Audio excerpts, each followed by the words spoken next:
In this segment, we ask employers to explain these disheartening numbers. Only 19% of U.S. companies employ people with disabilities. Only 13.6% actively recruit people with disabilities. How do employers explain this? Perhaps the most frequent explanation we hear is that employers are concerned about the levels of social engineering that we try to achieve through the workplace. Employers, when you're right, you're right. In American business today, look at the enormous levels of contribution that you make. Certainly, we've asked more of American business than just make a better mousetrap. Give us a product that's affordable and safe, and allow yourselves a fair profit.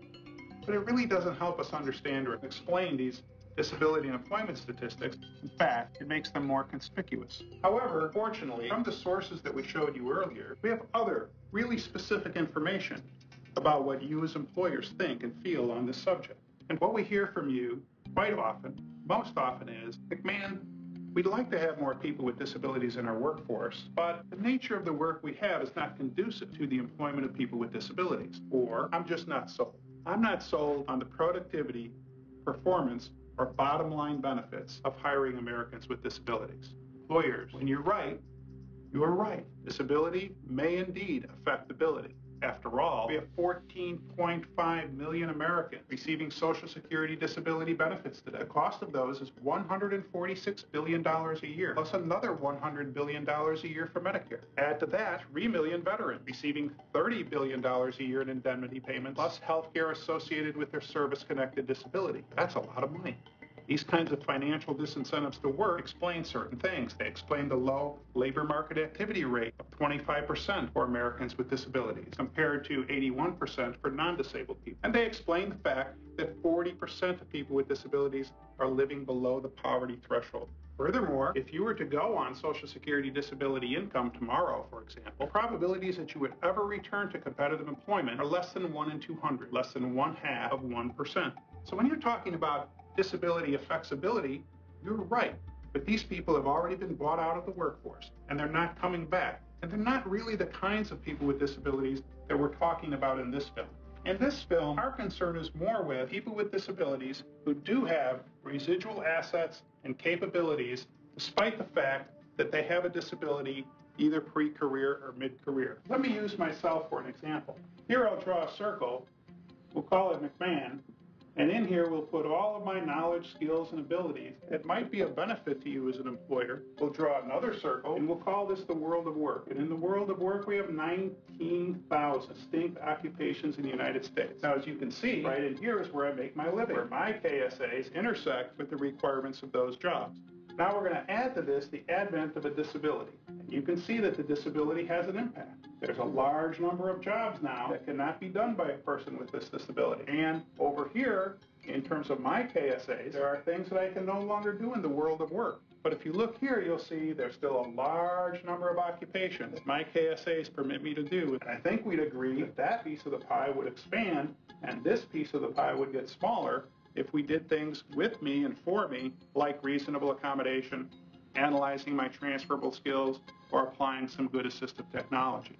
Before we leave this particular graphic, yes, we understand that this is an example where mid-career change on my part might be in order that's caused by a disability. But that may have also been caused by something like my aging. I get married, I get divorced, I have children, I have to care for my aging parents, I relocate, or I can't relocate to take advantage of an opportunity because I can't sell my house.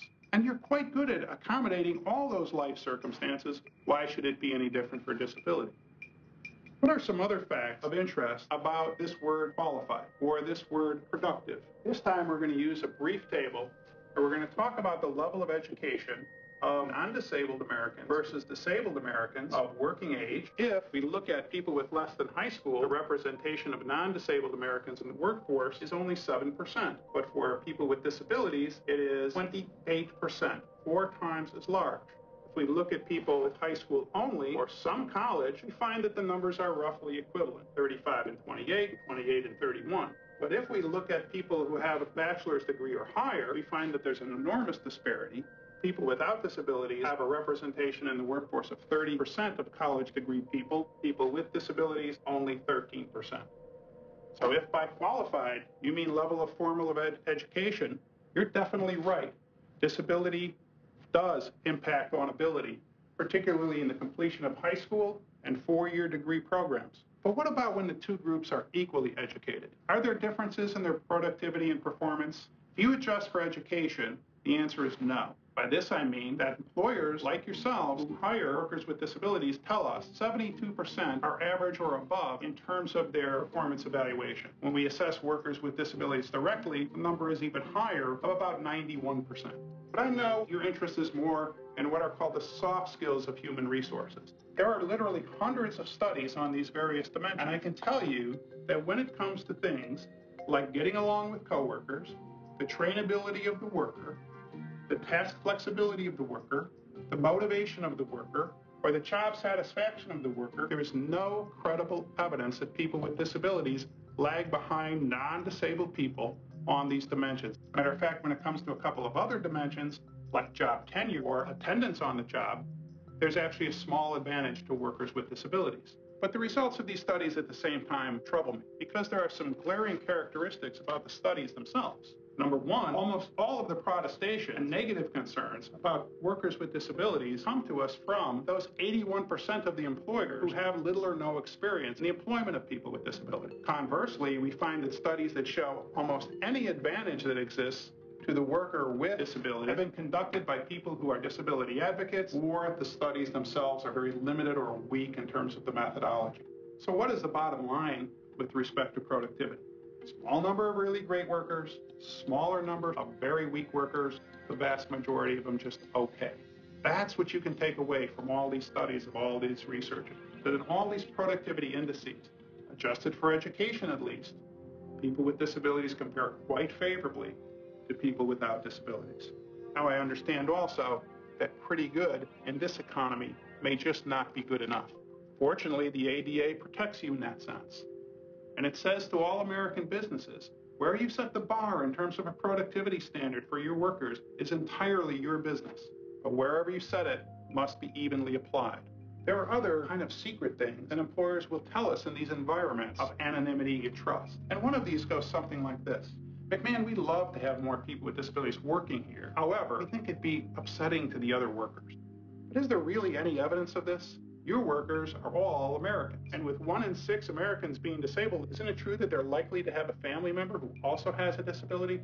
And I believe, because remember we talked about distressed identification, that 50-cent psychological term that we now understand so well? I believe because of that each of your workers watches very, very carefully how you treat applicants with disabilities and other workers with disabilities, particularly if they're injured in the workplace, because they know full well that this could happen to them, just like that. Finally, some employers say, our coworkers appear to be pretty comfortable, but our concern in our particular industry, which is very special, is the reaction of customers. When you're right, but on this dimension, you could not be more wrong. Americans with disabilities, that's 54 million people. That's 1 out of every 6 Americans. 18% of our general population. That's 21 million families. That's a $1 trillion market segment. That's bigger than Gen X. That's bigger than teens. That's bigger than Gen Y. Second only to older Americans and baby boomers. And baby boomers is the fastest growing demographic of people with disabilities because, as we know, disability is associated with aging. Let's be really greedy for a moment. These people with disabilities, all these indemnity payments and poverty levels, do they have any cash? Yes, they do. 73% are heads of household. 58% own homes. 45% are the principal shoppers from their families. I know that you care a lot about what your customers think. But if you look at surveys done of the general people, you find some amazing statistics. 3/4 of Americans in general say, I see people with disabilities in the workplace every day, and that's totally cool. 87% say they would prefer to use their purchasing power with a company that employed people with disabilities if they knew that that was happening. 65% say it'd even change brands to do so if the products were roughly equivalent in terms of quality or price. And 92% of American consumers say, I prefer to spend my money with companies that are socially responsible. Fear of coworker reaction, fear of public reaction. Haven't we been down this road before? Before World War II, this is how we felt about women in the workplace. And now women are 51% of our workforce and 60% of our college-age population. This is what we used to say about immigrants, about African Americans, about Hispanics, about gay people, even about veterans, at least from unpopular wars such as the Vietnam War. There is absolutely no research to support these fears about coworker reactions or public reactions fact, there's plenty of research and experience to the contrary, and at this time, in 2010, it's definitely time, long time, that we understand those notions are old hat and they should be put to rest.